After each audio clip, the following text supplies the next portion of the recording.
श्री आदित्य हृदय स्तोत्र विनियोगः। ओम अस्य श्री आदित्य हृदय स्तोत्रस्य अगस्त्य ऋषिः अनुष्टुप् छन्दः आदित्य हृदय भूतो भगवान ब्रह्मा देवता निरस्ताशेष विघ्नतया ब्रह्म विद्या सिद्धौ सर्वत्र जय सिद्धौ च विनियोगः। ततो युद्ध परिश्रान्तं समरे चिन्तया स्थितं रावणं चाग्रतो दृष्ट्वा युद्धाय समुपस्थितं देवतैश्च समागम्य दृष्टुमभ्यागतोरणम् उपगम्याब्रवीद्राम मगस्त्यो भगवांस्तदा राम राम महाबाहो शृणु गुह्यं सनातनं येन सर्वा नरीन् वत्स समरे विजयिष्यसे। आदित्य हृदयं पुण्यं सर्वशत्रुविनाशनं जयावहं जपं नित्यं अक्षयं परमं शिवं सर्वमङ्गलमाङ्गल्यं सर्वपापप्रणाशनं चिन्ताशोकप्रशमनं आयुर्वर्धनमुत्तमं रश्मिमन्तं समुद्यन्तं देवासुरनमस्कृतं पूजयस्व विवस्वन्तं भास्करं भुवनेश्वरं सर्वदेवात्मको ह्येष तेजस्वी रश्मिभावनः एष देवासुरगणा लोकान् पाति गभस्तिभिः एष ब्रह्मा च विष्णुश्च शिवः स्कन्दः प्रजापतिः महेन्द्रो धनदः कालो यमः सोमो ह्यपाम्पतिः पितरो वसवः साध्या अश्विनो मरुतो मनुः वायुर्वहनिः प्रजः प्राण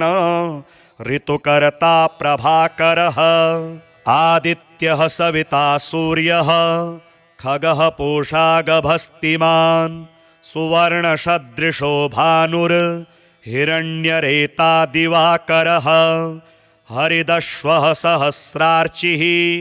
सप्तसप्तिर्मरीचिमान्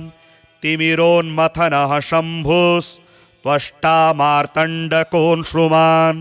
हिरण्यगर्भः शिशिरस्तपनो हस्करो रविः अग्निगर्भोदितिः पुत्रः शङ्खः शिशिरनाशनः व्योमनाथस्तमो भेदी ऋग्यजुःसामपारगः घनवृष्टिरपां मित्रो विन्ध्यवीथिप्लवङ्गमः आतपी मण्डली मृत्युः पिङ्गलः सर्वतापनः कविर्विश्वो महातेजा रक्तः सर्वभवोद्भवः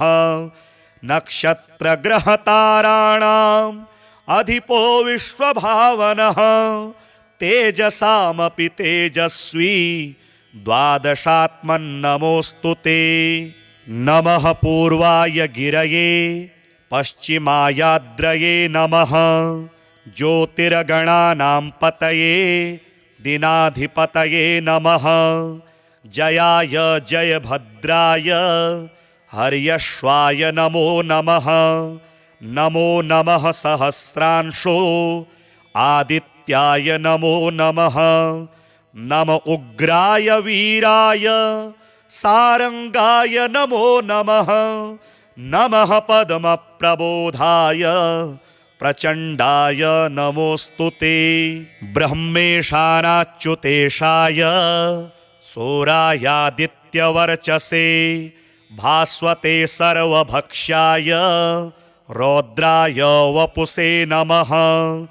तमोघ्नाय हिमघ्नाय शत्रुघ्नायामितात्मने कृतघ्नघ्नाय देवाय ज्योतिषां पतये नमः तप्तचामीकराभाय हरये विश्वकर्मणे नमस्तमोभिनिघ्नाय रुचये लोकसाक्षिणे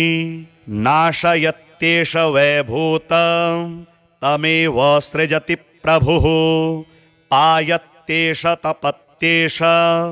वर्षत्येष गभस्तिभिः एष सुप्तेषु जागर्ति भूतेषु परिनिष्ठितः एष चैवाग्निहोत्रं च फलं चैवाग्निहोत्रिणां देवाश्च कृतवश्चैव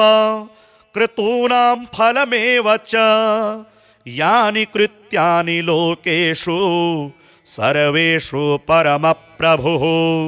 एनमापत्सु कृच्छ्रेषु कान्तारेषु भयेषु च कीर्तयन् पुरुषः कश्चिन् नावसीदति राघव पूजयस्वेनमेकाग्रो देवदेवं जगत्पतिम् एतत् त्रिगुणितं जप्त्वा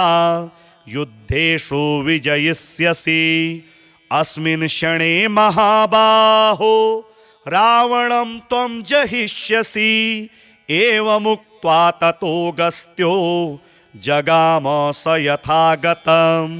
एतच्छ्रुत्वा महातेजा नष्टशोको भवत्तदा धारयामास सुप्रीतो राघवः प्रयतात्मवान् आदित्यं प्रेक्ष्य जप्त्वेदं परं हर्षमवाप्तवान् त्रिराचम्य शुचिर्भूत्वा धनुरादाय वीर्यवान् रावणं प्रेक्ष्य हृष्टात्मा जयार्थं समुपागतं सर्वयत्नेन महता वृतस्तस्य वधे भवत् अथ रविरवदन्निरीक्ष्य रामं मुदितमनाः परमं प्रहृष्यमाणः निशिचरपतिसंशयं विदित्वा सुरगणमध्य गतो वचस्त्वरेति ततो युद्धपरिश्रान्तं समरे चिन्तया स्थितं रावणं चाग्रतो दृष्ट्वा युद्धाय समुपस्थितं देवतैश्च समागम्य दृष्टुमभ्यागतोरणम् उपगम्याब्रवीद्राम मगस्त्यो भगवांस्तदा राम राम महाबाहो शृणु गुह्यं सनातनं येन सर्वा नरीन् वत्स समरे विजयिष्यसे आदित्यहृदयं पुण्यं सर्वशत्रुविनाशनं जयावहं जपं नित्यम् अक्षयं परमं शिवं सर्वमङ्गलमाङ्गल्यं सर्वपापप्रणाशनं चिन्ताशोकप्रशमनम् आयुर्वर्धनमुत्तमं रश्मिमन्तं समुद्यन्तं देवासुरनमस्कृतं पूजयस्व विवस्वन्तं भास्करं भुवनेश्वरं सर्वदेवात्मको ह्येष तेजस्वी रश्मिभावनः एष देवासुरगणा लोकान् पाति गभस्तिभिः एष ब्रह्मा च विष्णुश्च शिवः स्कन्दः प्रजापतिः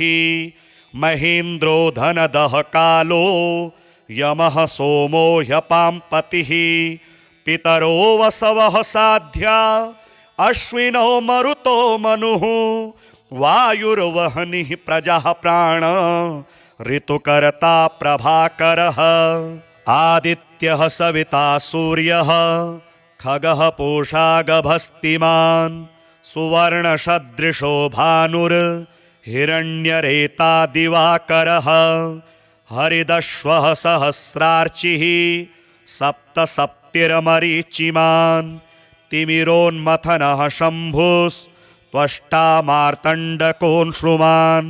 हिरण्यगर्भः शिशिरस्तपनो हस्करो रविः अग्निगर्भोदितिः पुत्रः शङ्खः शिशिरनाशनः व्योमनाथस्तमो भेदी ऋग्यजुः सामपारगः घनवृष्टिरपां मित्रो विन्ध्यवीथिप्लवङ्गमः आतपी मण्डली मृत्युः पिङ्गलः सर्वतापनः कविर्विश्वो महातेजा रक्तः सर्वभवोद्भवः नक्षत्रग्रहताराणाम् अधिपो विश्वभावनः तेजसामपि तेजस्वी द्वादशात्मन्नमोऽस्तु ते। नमः पूर्वाय गिरये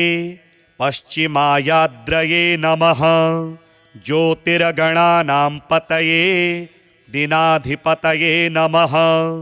जयाय जयभद्राय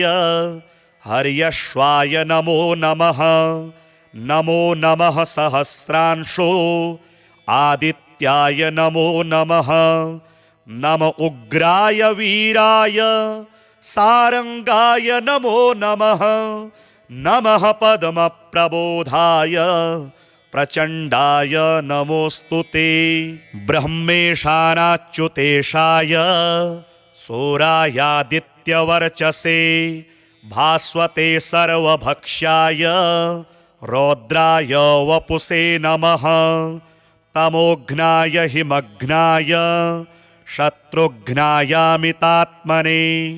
कृतघ्नघ्नाय देवाय ज्योतिषां पतये नमः। तप्तचामीकराभाय हरये विश्वकर्मणे नमस्तमोभिनिघ्नाय रुचये लोकसाक्षिणे। नाशयत्येष वैभूतं तमेव सृजति प्रभुः पायत्येष तपत्येष वर्षत्येष गभस्तिभिः एष सुप्तेषु जागर्ति भूतेषु परिनिष्ठितः एष चैवाग्निहोत्रं च फलं चैवाग्निहोत्रिणां देवाश्च कृतवश्चैव कृतूनां फलमेव च यानि कृत्यानि लोकेषु सर्वेषु परमप्रभुः। एनमापत्सु कृच्छ्रेषु कान्तारेषु भयेषु च कीर्तयन् पुरुषः कश्चिन् नावसीदति राघव पूजयस्वेनमेकाग्रो देवदेवं जगत्पतिम् एतत् त्रिगुणितं जप्त्वा युद्धेषु विजयिष्यसि अस्मिन् क्षणे महाबाहो रावणं त्वं जहिष्यसि। एवमुक्त्वा ततोऽगस्त्यो जगाम स यथागतम् एतच्छ्रुत्वा महातेजा नष्टशोको भवत्तदा धारयामास सुप्रीतो राघवः प्रयतात्मवान् आदित्यं प्रेक्ष्य जप्त्वेदं परं हर्षमवाप्तवान् त्रिराचम्य शुचिर्भूत्वा धनुरादाय वीर्यवान् रावणं प्रेक्ष्य हृष्टात्मा जयार्थं समुपागतं सर्वयत्नेन महता वृतस्तस्य वधे भवत्। अथ रविरवदन्निरीक्ष्य रामं मुदितमनाः परमं प्रहृष्यमाणः निशिचरपतिसंशयं विदित्वा सुरगणमद्य गतो वचस्त्वरेति। ततो युद्धपरिश्रान्तं समरे चिन्तया स्थितं रावणं चाग्रतो दृष्ट्वा युद्धाय समुपस्थितं देवतैश्च समागम्य दृष्टुमभ्यागतोरणम् उपगम्याब्रवीद्राम मगस्त्यो भगवांस्तदा राम राम महाबाहो शृणु गुह्यं सनातनं येन सर्वा नरीन् वत्स समरे विजयिष्यसे। आदित्यहृदयं पुण्यं सर्वशत्रुविनाशनं जयावहं जपं नित्यं अक्षयं परमं शिवं सर्वमङ्गलमाङ्गल्यं सर्वपापप्रणाशनं चिन्ताशोकप्रशमनम् आयुर्वर्धनमुत्तमं रश्मिमन्तं समुद्यन्तं देवासुरनमस्कृतं पूजयस्व विवस्वन्तं भास्करं भुवनेश्वरं सर्वदेवात्मको ह्येष तेजस्वी रश्मिभावनः एष देवासुरगणा लोकान् पाति गभस्तिभिः एष ब्रह्मा च विष्णुश्च शिवः स्कन्दः प्रजापतिः महेन्द्रो धनदः कालो यमः सोमो ह्यपाम्पतिः पितरो वसवः साध्या अश्विनो मरुतो मनुः वायुर्वह्निः प्रजः प्राण ऋतुकर्ता प्रभाकरः आदित्यः सविता सूर्यः खगः पूषा गभस्तिमान् सुवर्णसदृशो भानुर्हिरण्यरेता दिवाकरः हरिदश्वः सहस्रार्चिः सप्तसप्तिर्मरीचिमान् तिमिरोन्मथनः शम्भुस्त्वष्टा मार्तण्डकोऽंशुमान् हिरण्यगर्भः शिशिरस्तपनो हस्करो रविः अग्निगर्भोदितिः पुत्रः शङ्खः शिशिरनाशनः व्योमनाथस्तमो भेदी ऋग्यजुःसामपारगः घनवृष्टिरपां मित्रो विन्ध्यवीथिप्लवङ्गमः आतपी मण्डली मृत्युः पिङ्गलः सर्वतापनः कविर्विश्वो महातेजा रक्तः सर्वभवोद्भवः नक्षत्रग्रहताराणाम् अधिपो विश्वभावनः तेजसामपि तेजस्वी द्वादशात्मन्नमोऽस्तु ते नमः पूर्वाय गिरये पश्चिमायाद्रये नमः ज्योतिर्गणानां पतये दिनाधिपतये नमः जयाय जयभद्राय हर्यश्वाय नमो नमः नमो नमः सहस्रांशो आदित्याय नमो नमः नम उग्राय वीराय सारंगाय नमो नमः नमः पद्मप्रबोधाय प्रचण्डाय नमोऽस्तु ते ब्रह्मेशानाच्युतेशाय सूरायादित्यवर्चसे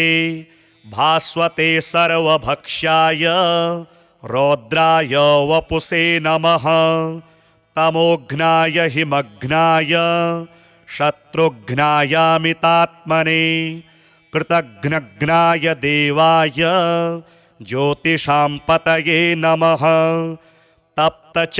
तप्तचामीकराभाय हरये विश्वकर्मणे नमस्तमोभिनिघ्नाय रुचये लोकसाक्षिणे नाशयत्येष वैभूतं तमेव सृजति प्रभुः पायत्येष तपत्येष वर्षत्येष गभस्तिभिः एष सुप्तेषु जागर्ति भूतेषु परिनिष्ठितः एष चैवाग्निहोत्रं च फलं चैवाग्निहोत्रिणां देवाश्च कृतवश्चैव क्रतूनां फलमेव च यानि कृत्यानि लोकेषु सर्वेषु परमप्रभुः एनमापत्सु कृच्छ्रेषु कान्तारेषु भयेषु च कीर्तयन् पुरुषः कश्चिन् नावसीदति राघव पूजयस्वेनमेकाग्रो देवदेवं जगत्पतिम् एतत् त्रिगुणितं जप्त्वा युद्धेषु विजयिष्यसि अस्मिन् क्षणे महाबाहो रावणं त्वं जहिष्यसि एवमुक्त्वा ततो गस्त्यो जगाम स यथागतम् एतच्छुत्वा महातेजा नष्टशोको भवत्तदा धारयामास सुप्रीतो राघवः प्रयतात्मवान् आदित्यं प्रेक्ष्य जप्त्वेदं परं हर्षमवाप्तवान् त्रिराचम्य शुचिर्भूत्वा धनुरादाय वीर्यवान् रावणं प्रेक्ष्य हृष्टात्मा जयार्थं समुपागतं सर्वयत्नेन महता वृतस्तस्य वधे भवत्। अथ रविरवदन्निरीक्ष्य रामं मुदितमनाः परमं प्रहृष्यमाणः निशिचरपतिसंशयं विदित्वा सुरगणमध्यगतो वचस्त्वरेति ततो युद्धपरिश्रान्तं समरे चिन्तया स्थितं रावणं चाग्रतो दृष्ट्वा युद्धाय समुपस्थितं देवतैश्च समागम्य दृष्टुमभ्यागतोरणम् उपगम्याब्रवीद्राम मगस्त्यो भगवांस्तदा राम राम महाबाहो शृणु गुह्यं सनातनं येन सर्वा नरीन् वत्स समरे विजयिष्यसे। आदित्यहृदयं पुण्यं सर्वशत्रुविनाशनं जयावहं जपं नित्यं अक्षयं परमं शिवं सर्वमङ्गलमाङ्गल्यं सर्वपापप्रणाशनं चिन्ताशोकप्रशमनम् आयुर्वर्धनमुत्तमं रश्मिमन्तं समुद्यन्तं देवासुरनमस्कृतं पूजयस्व विवस्वन्तं भास्करं भुवनेश्वरं सर्वदेवात्मको ह्येष तेजस्वी रश्मिभावनः एष देवासुरगणा लोकान् पाति गभस्तिभिः एष ब्रह्मा च विष्णुश्च शिवः स्कन्दः प्रजापतिः महेन्द्रो धनदः कालो यमः सोमो ह्यपाम्पतिः पितरो वसवः साध्या अश्विनो मरुतो मनुः वायुर्वह्निः प्रजः प्राण ऋतुकर्ता प्रभाकरः आदित्यः सविता सूर्यः खगः पूषा गभस्तिमान् सुवर्णसदृशो भानुर्हिरण्यरेता दिवाकरः हरिदश्वः सहस्रार्चिः सप्तसप्तिर्मरीचिमान् तिमिरोन्मथनः शम्भुस्त्वष्टा मार्तण्डकोऽंशुमान् हिरण्यगर्भः शिशिरस्तपनो हस्करो रविः अग्निगर्भोदितिः पुत्रः शङ्खः शिशिरनाशनः व्योमनाथस्तमो भेदी ऋग्यजुःसामपारगः घनवृष्टिरपां मित्रो विन्ध्यवीथिप्लवङ्गमः आतपी मण्डली मृत्युः पिङ्गलः सर्वतापनः कविर्विश्वो महातेजा रक्तः सर्वभवोद्भवः नक्षत्रग्रहताराणाम् अधिपो विश्वभावनः तेजसामपि तेजस्वी द्वादशात्मन्नमोऽस्तु ते। नमः पूर्वाय गिरये पश्चिमायाद्रये नमः ज्योतिर्गणानां पतये दिनाधिपतये नमः जयाय जयभद्राय हर्यश्वाय नमो नमः नमो नमः सहस्रांशो आदित्याय नमो नमः नम उग्राय वीराय सारंगाय नमो नमः नमः पद्मप्रबोधाय प्रचण्डाय नमोऽस्तु ते। ब्रह्मेशानाच्युतेशाय सूरायादित्यवर्चसे भास्वते सर्वभक्ष्याय रौद्राय वपुषे नमः तमोघ्नाय हिमघ्नाय शत्रुघ्नायामितात्मने कृतघ्नघ्नाय देवाय ज्योतिषां पतये नमः तप्तचामीकराभाय हरये विश्वकर्मणे नमस्तमोभिनिघ्नाय रुचये लोकसाक्षिणे नाशयत्येष वैभूतं तमेव सृजति प्रभुः आयत्येष तपत्येष वर्षत्येष गभस्तिभिः एष सुप्तेषु जागर्ति भूतेषु परिनिष्ठितः एष चैवाग्निहोत्रं च फलं चैवाग्निहोत्रिणां देवाश्च कृतवश्चैव क्रतूनां फलमेव च यानि कृत्यानि लोकेषु सर्वेषु परमप्रभुः एनमापत्सु कृच्छ्रेषु कान्तारेषु भयेषु च कीर्तयन् पुरुषः कश्चिन् नावसीदति राघव पूजयस्वेनमेकाग्रो देवदेवं जगत्पतिम् एतत् त्रिगुणितं जप्त्वा युद्धेषु विजयिष्यसि अस्मिन् क्षणे महाबाहो रावणं त्वं जहिष्यसि एवमुक्त्वा ततोऽगस्त्यो जगाम स यथागतम् एतच्छ्रुत्वा महातेजा नष्टशोको भवत्तदा धारयामास सुप्रीतो राघवः प्रयतात्मवान् आदित्यं प्रेक्ष्य जप्त्वेदं परं हर्षमवाप्तवान् त्रिराचम्य शुचिर्भूत्वा धनुरादाय वीर्यवान् रावणं प्रेक्ष्य हृष्टात्मा जयार्थं समुपागतं सर्वयत्नेन महता वृतस्तस्य वधे भवत् अथ रविरवदन्निरीक्ष्य रामं मुदितमनाः परमं प्रहृष्यमाणः निशिचरपतिसंशयं विदित्वा सुरगणमध्यगतो वचस्त्वरेति ततो युद्धपरिश्रान्तं समरे चिन्तया स्थितं रावणं चाग्रतो दृष्ट्वा युद्धाय समुपस्थितं देवतैश्च समागम्य दृष्टुमभ्यागतोरणम् उपगम्याब्रवीद्राम मगस्त्यो भगवांस्तदा राम राम महाबाहो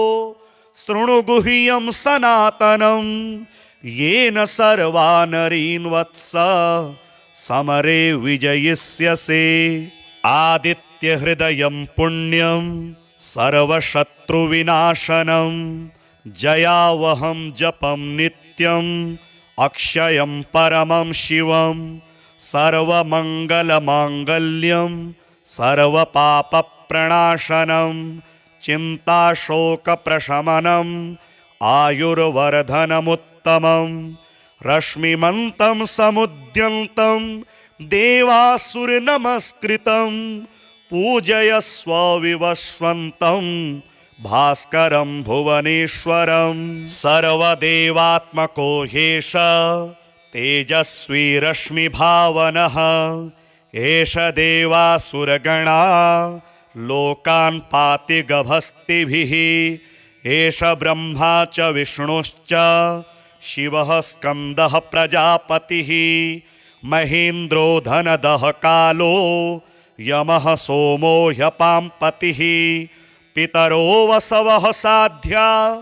अश्विनो मरुतो मनुः वायुर्वह्निः प्रजः प्राण ऋतुकर्ता प्रभाकरः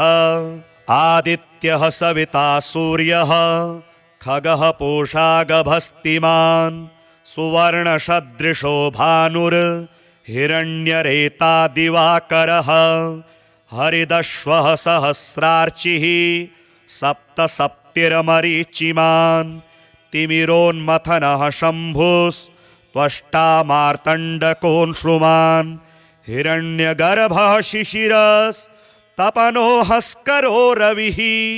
अग्निगर्भोदितिः पुत्रः शङ्खः शिशिरनाशनः व्योमनाथस्तमोभेदी ऋग्यजुःसामपारगः घनवृष्टिरपां मित्रो विन्ध्यवीथिप्लवङ्गमः आतपी मण्डली मृत्युः पिङ्गलः सर्वतापनः कविर्विश्वो महातेजा रक्तः सर्वभवोद्भवः नक्षत्रग्रहताराणाम् अधिपो विश्वभावनः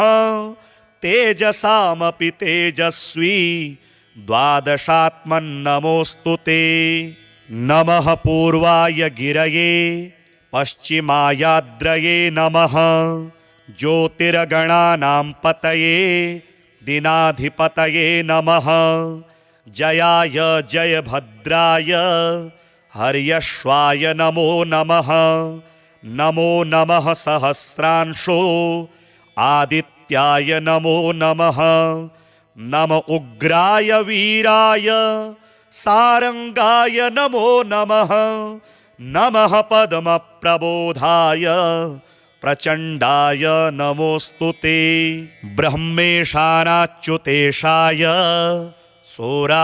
सूरायादित्यवर्चसे भास्वते सर्वभक्ष्याय रौद्राय वपुषे नमः तमोघ्नाय हिमघ्नाय शत्रुघ्नायामितात्मने कृतघ्नघ्नाय देवाय ज्योतिषां पतये नमः तप्तचामीकराभाय हरये विश्वकर्मणे नमस्तमोभिनिघ्नाय रुचये लोकसाक्षिणे नाशयत्येष वैभूतं तमेव सृजति प्रभुः पायत्येष तपत्येष वर्षत्येष गभस्तिभिः एष सुप्तेषु जागर्ति भूतेषु परिनिष्ठितः एष चैवाग्निहोत्रं च फलं चैवाग्निहोत्रिणां देवाश्च कृतवश्चैव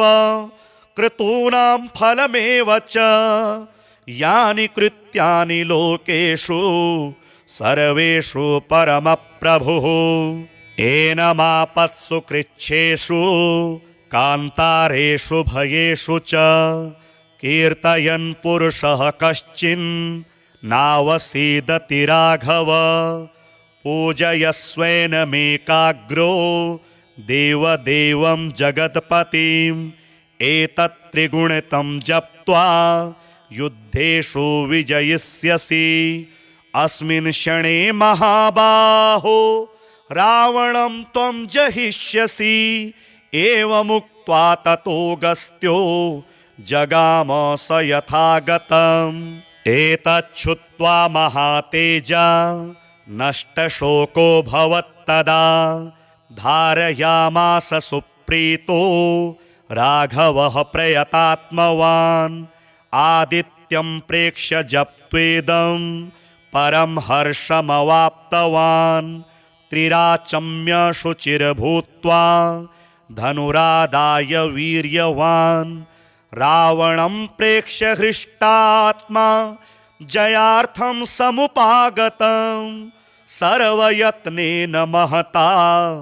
वृतस्तस्य वधेऽभवत् अथ रविरवदन्निरीक्ष्य रामं मुदितमनाः परमं प्रहृष्यमाणः निशिचरपतिसंशयं विदित्वा सुरगणमध्यगतो वचस्त्वरेति ततो युद्धपरिश्रान्तं समरे चिन्तया स्थितं रावणं चाग्रतो दृष्ट्वा युद्धाय समुपस्थितं देवतैश्च समागम्य दृष्टुमभ्यागतोरणम् उपगम्याब्रवीद्राम मगस्त्यो भगवांस्तदा राम राम महाबाहो शृणु गुह्यं सनातनं येन सर्वा नरीन् वत्स समरे विजयिष्यसे। आदित्यहृदयं पुण्यं सर्वशत्रुविनाशनं जयावहं जपं नित्यं अक्षयं परमं शिवं सर्वमङ्गलमाङ्गल्यं सर्वपापप्रणाशनं चिन्ताशोकप्रशमनम् आयुर्वर्धनमुत्तमं रश्मिमन्तं समुद्यन्तं देवासुरनमस्कृतं पूजयस्व विवस्वन्तं भास्करं भुवनेश्वरं सर्वदेवात्मको ह्येष तेजस्वी रश्मिभावनः एष देवासुरगणा लोकान् पाति गभस्तिभिः एष ब्रह्मा च विष्णुश्च शिवः स्कन्दः प्रजापतिः महेन्द्रो धनदः कालो यमः सोमो ह्यपाम्पतिः पितरो वसवः साध्या अश्विनो मरुतो मनुः वायुर्वह्निः प्रजः प्राण ऋतुकर्ता प्रभाकरः आदित्यः सविता सूर्यः खगः पूषा गभस्तिमान् सुवर्णसदृशो भानुर्हिरण्यरेता दिवाकरः हरिदश्वः सहस्रार्चिः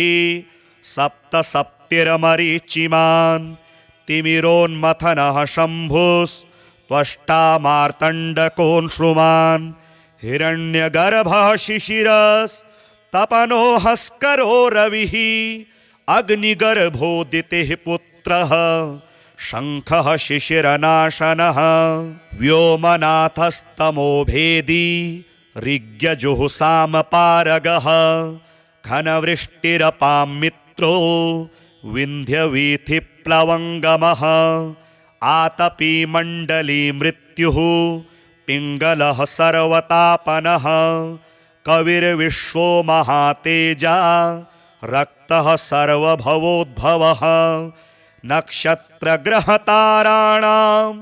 अधिपो विश्वभावनः तेजसामपि तेजस्वी द्वादशात्मन्नमोऽस्तु ते। नमः पूर्वाय गिरये पश्चिमायाद्रये नमः ज्योतिर्गणानां पतये दिनाधिपतये नमः जयाय जयभद्राय हर्यश्वाय नमो नमः नमो नमः सहस्रांशो आदित्याय नमो नमः नम उग्राय वीराय सारंगाय नमो नमः नमः पद्मप्रबोधाय प्रचण्डाय नमोऽस्तु ते। ब्रह्मेशानाच्युतेशाय सूरायादित्यवर्चसे भास्वते सर्वभक्ष्याय रौद्राय वपुषे नमः तमोघ्नाय हिमघ्नाय शत्रुघ्नायामितात्मने कृतघ्नघ्नाय देवाय ज्योतिषां पतये नमः तप्तचामीकराभाय हरये विश्वकर्मणे नमस्तमोभिनिघ्नाय रुचये लोकसाक्षिणे नाशयत्येष वैभूतं तमेव सृजति प्रभुः पायत्येष तपत्येष वर्षत्येष गभस्तिभिः एष सुप्तेषु जागर्ति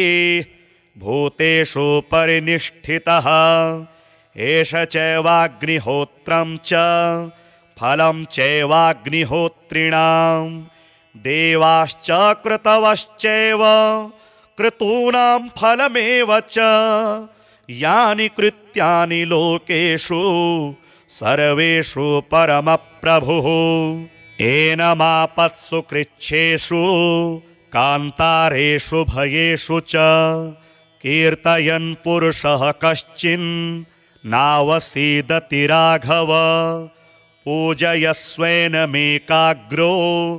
देवदेवं जगत्पतिम् एतत् त्रिगुणितं जप्त्वा युद्धेषु विजयिष्यसि अस्मिन् क्षणे महाबाहो रावणं त्वं जहिष्यसि एवमुक्त्वा ततोऽगस्त्यो जगाम स यथागतम् एतच्छ्रुत्वा महातेजा नष्टशोको भवत्तदा धारयामास सुप्रीतो राघवः प्रयतात्मवान् आदित्यं प्रेक्ष्य जप्त्वेदं परं हर्षमवाप्तवान् त्रिराचम्य शुचिर्भूत्वा धनुरादाय वीर्यवान् रावणं प्रेक्ष्य हृष्टात्मा जयार्थं समुपागतं सर्वयत्नेन महता वृतस्तस्य वधे भवत् अथ रविरवदन्निरीक्ष्य रामं मुदितमनाः परमं प्रहृष्यमाणः निशिचरपतिसंशयं विदित्वा सुरगणमद्य गतो वचस्त्वरेति ततो युद्धपरिश्रान्तं समरे चिन्तया स्थितं रावणं चाग्रतो दृष्ट्वा युद्धाय समुपस्थितं देवतैश्च समागम्य दृष्टुमभ्यागतोरणम् उपगम्याब्रवीद्राम मगस्त्यो भगवांस्तदा राम राम महाबाहो शृणु गुह्यं सनातनं येन सर्वा नरीन् वत्स समरे विजयिष्यसे आदित्यहृदयं पुण्यं सर्वशत्रुविनाशनं जयावहं जपं नित्यं अक्षयं परमं शिवं सर्वमङ्गलमाङ्गल्यं सर्वपापप्रणाशनं चिन्ताशोकप्रशमनम् आयुर्वर्धनमुत्तमं रश्मिमन्तं समुद्यन्तं देवासुरनमस्कृतं पूजयस्व विवस्वन्तं भास्करं भुवनेश्वरं सर्वदेवात्मको ह्येष तेजस्वी रश्मिभावनः एष देवासुरगणा लोकान् पाति गभस्तिभिः एष ब्रह्मा च विष्णुश्च शिवः स्कन्दः प्रजापतिः महेन्द्रो धनदः कालो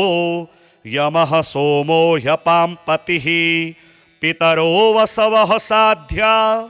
अश्विनो मरुतो मनुः वायुर्वहनिः प्रजः प्राण ऋतुकर्ता प्रभाकरः आदित्यः सविता सूर्यः